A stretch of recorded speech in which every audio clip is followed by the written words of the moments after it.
when we came here, they brought my mother from QUILPIE. And I was 1 year old when I was at QUILPIE. I didn't know nothing about it because my mother never told me nothing about how she came here and how they put her in the dorm baby quarters. That was the next one over on the next door over here. And that's where she lived. And I lived there with her because we was allowed to stay there until we were 5 years old. And when I asked my mother, she said, "Oh, don't ask too many questions," because she was worried about our other family. She wondered where they got to. And then I was married then when this man never came up to me. We sort of was crossing paths. And that's when he said to me, "Why don't you go back to QUILPIE and have a look and see if you can find your people?" And I stopped and I looked and I said, "What do you mean?" He said, "You don't come from here."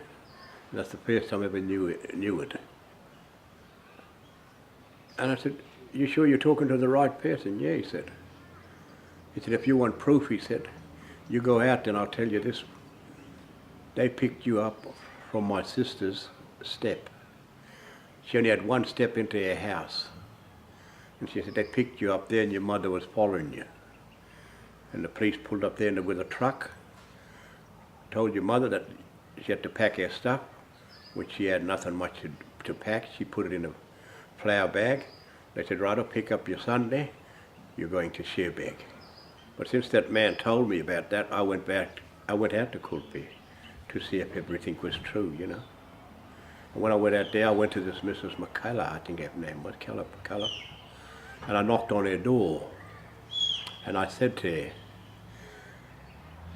she said to me first, "Who are you?" And I said, "My name's Jack Moffat."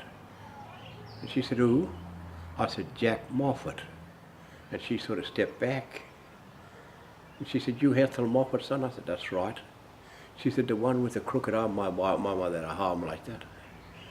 I said, "Yeah, that's right." She said, "They pick you up from this very place spot here, look." And I said, "Gee, that's proof. They picked you up from here." And she said, "Boy," she said, "I don't like to tell you too much because, you know, I don't know where your people ended up." And so I never bothered to go on and look for my people because none of them ever came to see my mother. I was so upset, cut about like, you know, because I said, if she had 3 sisters and 5 brothers, surely they would come and see where she ended up, you know.